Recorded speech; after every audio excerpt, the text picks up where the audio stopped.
Hey everyone, you're watching another episode of In Studio, and today's special guests are Jessica Rothe and Israel Broussard. Hello. Now I was gonna tell you guys happy death day to you both, but that was too dark, so I refrained. But thanks for coming in. Happy day to you. Thank you. Happy Tuesday. It is Monday. A rainy day. You can't say that. Happy rainy. No, Oh no! I ruined it already. No, Rewind. it's all Repeat. Loop it. So congrats on the film. What I wanted to kind of first jump into is the sequel's kind of switching up genres a little bit. Can you guys talk about that and I guess the decisions made to do so? Well, I think the amazing thing for us about getting to make the sequel is Chris Landon, our incredible writer, director, leader, fearless captain. The biggest thing for him was, if we're going to make a sequel, I don't want to make the same movie twice. And I think with any film, especially a loop film, that's an incredibly easy thing to do, and something that sequels often feel repetitive, kind of like the same situation, just regurgitated with like another group of pretty people doing exactly the same things. And by adding the science fiction element, by kind of putting in this emotional core for Tree and amping up the comedy, amping up the scares, we were able to very easily make this film its own new wonderful hybrid, if that kind of makes sense. I think that makes perfect sense. Yeah, and I think it was nice, you'll notice in the second one that Chris kind of brought all these subtleties that you saw in the first one and brought some light on that, and then flipped everything you know about the first one around, and so it's a little all over the place at first, but it's a fun little adventure trying to figure everything out. But it's cool to like make the sequel different, and then because you're steering a direction to, I guess, the third film, and now I'm like jumping way too far ahead. But Chris said he has an idea for the third film, and I was talking to colleagues here today. The post-credit scene kind of has this Men in Black feel. Mm-hmm. Spoiler alert. Is that right? Kind of. Would you? Yeah, I mean that's what we felt filming it. It's funny because without ruining anything, one of the locations that we filmed in actually was a hospital, but like a brand new, it was like very fancy, and there were these weird robot things that didn't end up making it into the sequence, but they were trying to make it feel very kind of like heightened and science-y and mysterious and new age, so I think you were picking up on some things that we were definitely throwing down. Yeah. What was your reaction, I guess, to when finding that that's where it was going? Well, we actually have no idea. Okay. We know very little. It's the funny trend with these films is that we made the first one, there was not supposed to be a sequel because I was supposed to die, so even if there was a sequel it would be like Carter death day to you, like it would have changed, but then audiences fell so in love with Tree's character and her arc that we ended up reshooting the ending, and so it wasn't until about a month before the first one came out that we even heard about the idea of a sequel. So that's the incredible thing about working with Chris is no matter what you think is going on, it's always 10 million times better, but also in the complete opposite direction of what you think it might be. Yeah. Would you agree with that? I agree. I agree. In the post-credit scene, Tree also gets this kind of revenge on the mean sorority sister Danielle. Mm-hmm. When, I guess, in your lives have you guys wanted to get revenge? You guys have a real revenge story? You know, I think any time that I wanted to get revenge in my life, it was towards my sister. Okay. And I did. I got revenge quite often. And eventually I started learning my lesson, especially when my stepdad came in the picture and started correcting that. Now she's going to get revenge on you after that story. No, she won't. She won't. She threw a brick at my head. I dodged it. Oh! I threw a candle at her, so we were vicious.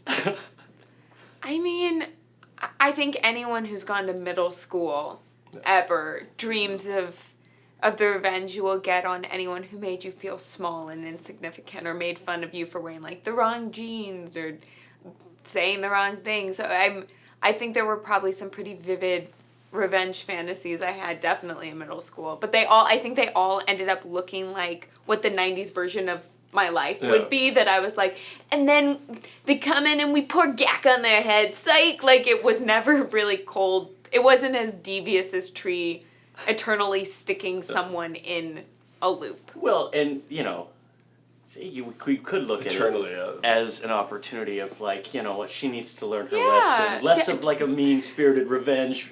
Tree's being very altruistic. She's just trying to help Danielle. Now, for True specifically, I guess as an actress, how do you prepare for facing death over and over and over again? A lot of meditation. No, I have an incredible coach, which helps a lot. But I also, Chris Landon, our director, I just have to sing his praises again. We were lucky enough to have rehearsal time with him. Yeah. And that helped us a lot because at the end of the day, as many crazy deaths as there are, as funny as it can be, as scary. The montage. Yeah, the montage, which is so much fun. She loves the montage. I love the montage. I think montages are amazing, but it always comes back to character. And that was one of the great things for me about having such an incredible cast to work with. Like Israel and I, we were just on the same wavelength, on the same page, and it helps so much being able to ground the relationships in truth and to feel so safe. And it meant that when we were doing all this crazy stuff, it was so much easier. And the creativity didn't really stop. I mean, after we had the script for the second one, we were still in rehearsals, and Chris and Jess were diving into these wacky ways to kill her. And it was the game on set is, what are the cool ways we can kill Jessica? It's a hard topic to try and figure out, and there was actually some depth into her character and making sure we kept her integrity there.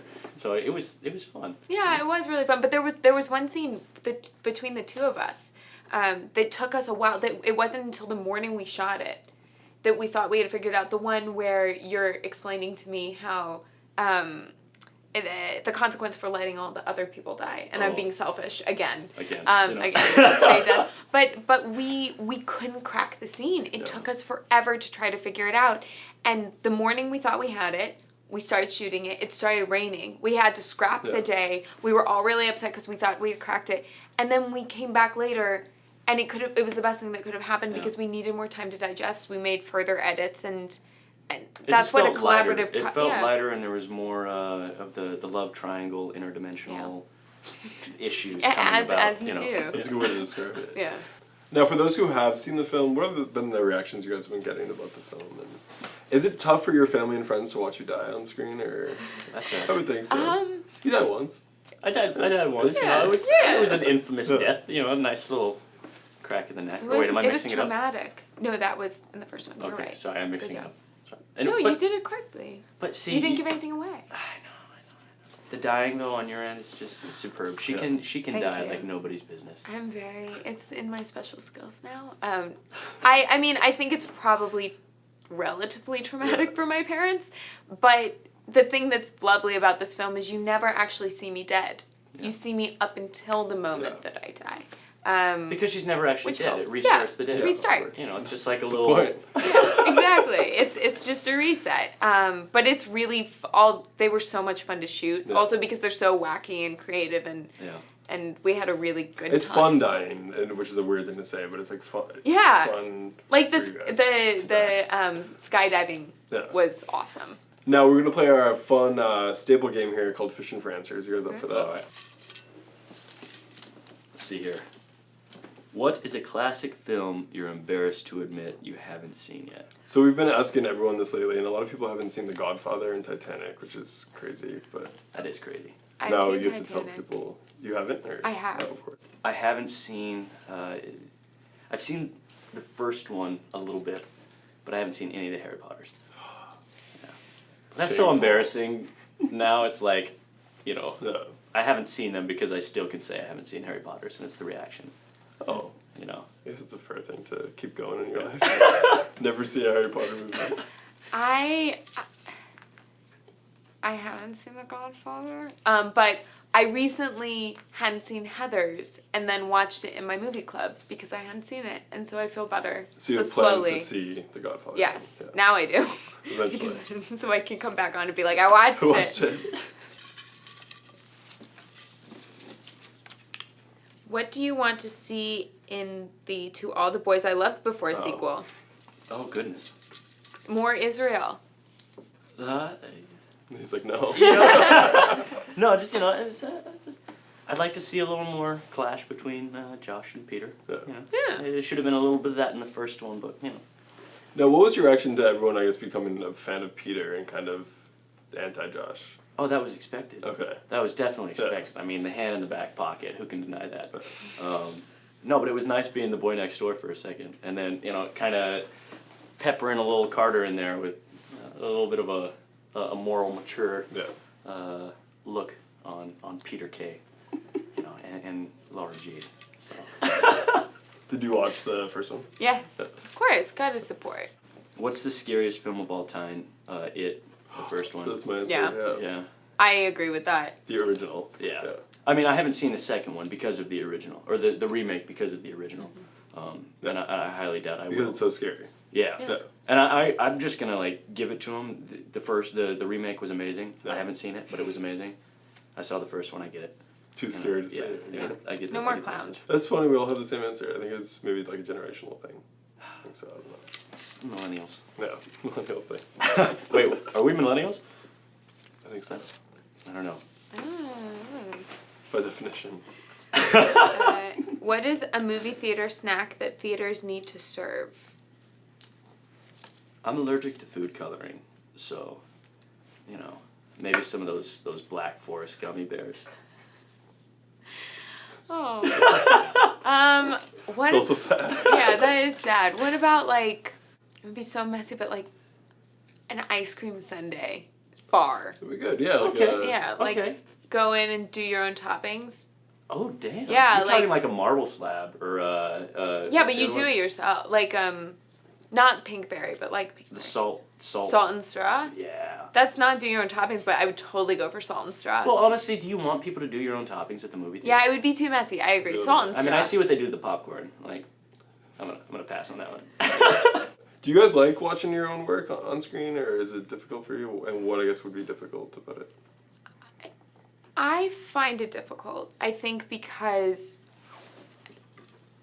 it's weird watching your own face, and it's hard for me not to go back to watch and think like, oh, I should have done this, or like, I don't know if I like that edit, or why did they do it this way. But I do have to say with these movies, I think Chris and our crew and all of the incredible cast, but like I lose myself in the story in these films a lot more than a lot of other things I've been in, so I find it more tolerable to watch, if that makes sense. But it's hard. It's not my favorite thing. When you're really proud, I guess, of it, you do want to watch it, kind of thing. Yeah, I mean, but a select number of times. So, It's yeah. not like my hobby is to go home and like flick it on and be like, ah, look I what's did so on, good. it's me. Yeah. I like watching it at least once. Yeah. 'Cause we. Yeah, you want to celebrate it. You're proud. We all put a lot of hard work in it, and everybody put their creativity and blood, sweat, and tears in it. And there's a lot that, you know, I don't see. Yeah. You know, so all of your stuff, like when I'm not there, I want to see how it came out, and then Yeah. I want to see that everything made sense. But it is, you sit there and you're just so hyper aware of every little voice inflection and every time your eyebrow twitches, you're like, what was I doing? You know. And Who then, is that person? Yeah, you really start judging yourself. Yeah. On a big screen. I don't know. I So think I'm not. I could skip it. I'm favorite cool. on-screen kiss of all time. So that was the... There's this movie that I watched like a week and a half ago, Happy Death Day to You, and there's this beautiful epic kiss. We were supposed to, we shot it in slow motion, but Chris wanted it really slow, so we had to do it slowly in slow motion and approaching someone's face very slowly over keeping a straight face, totally being straight. loving and yeah, serious. being loving with like a little bit of lust and without like, you know, when you move slowly and your face starts to twitch and do all kinds of weird things. And Israel decided this was the perfect time to let me know that Pat Benatar's "We Belong Together" was stuck in his head. So we would be moving towards each other slowly, and he'd be going dun dun dun dun dun dun dun dun in the times it's right. And I lost my shit. I mean, but it was really fun. Yeah, and we got that happy energy in the kiss. You know, I'm sorry. No, but that's what I mean is like that's the kind of set it was, is that we were playing off of each other's energy, everybody was bringing new things to the table, and ultimately I think you can tell we're having fun in the movie, or I hope you can, because we were. Yeah. Well, that's another thing. It seems like it's coming out during Valentine's Day. Like, so what's the best part of having that come out during Valentine's Day? You know, so much. You've got the great ideas with that. The whole snuggling Oh in yeah, the theater. like you can be scared and The grab Sundays someone's of the hand. snacks. You can do the Sundays. You can hide your like face in my shoulder. shoulder's here. You know, Yeah. don't cry on it. But If you're you can so hide. scared at the end of the night, maybe you can't go home alone. Yeah. Maybe you need someone to accompany you. Like it's just, the possibilities are endless. But don't go see it alone. That's a No, little don't go weird. see it alone. Well, but Well, you might get depressed at the end too, Yeah. especially after that ending scene. You know, with the sparks. you'll just get lonely. But it is true that it kind of, the amazing thing about this film is I think there is something for everybody in it. There's action, there's sci-fi, there's horror, there's scares, there's so much amazing comedy, some really fun physical comedy that's bananas. And then there's some really touching emotional moments. So, you know. Yeah, the scene with your mother is super emotional. Can you talk about kind of filming that and I guess the challenges of that? Or... Yeah, I love that scene, and I think that scene and that part of the story is a big reason that I felt so passionately about making this film. Because in the first movie we get to watch Tree do so many different things, but this is something that's a totally new layer and a completely new insight into who she is as a person and such a difficult choice she has to make. I'm incredibly close with my mom in real life and movie life, and I think the hardest thing for me was I wanted to do it justice. I really wanted to show how important that relationship is to me through this scene, through this experience. And at times it almost got in my way, in that way that when something really matters to you, you can get in your head. But Chris was so incredible at sitting me down and calming me down and reminding me why we were making the movie and the important things we had to do. And also Missy, who plays my mother in the film, is just such a beautiful, like, simple, present actress. And I feel so lucky that she was there with me. But yeah, I really love that movie, or that scene, and I love what it says in the film, which is just kind of like,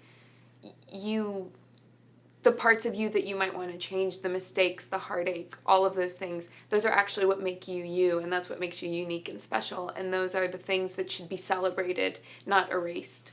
And I think the Tree learns that. Yeah, and I think, honestly, that's the relationship with you and your mom in this film is, I think it's what makes it, honestly. It brings that emotional depth to where you can still have fun with the comedy and still fall in the little heart traps with the love story and still get scared a little bit, but I think it really anchors just the entirety of the storyline down, and I think it gives Tree so much more reason to fight for what she wants, but at the same time think about what she's doing and make a decision based on make a wise decision based on her heart and reason. So that's so great. If you don't have a Valentine's Day date, you can see the film with your mom. Yeah, exactly. It's kind of an amazing mother-child film as well. Or no discretion, parent. Of course. Thank you guys so much for being here. Thank you so much for having us.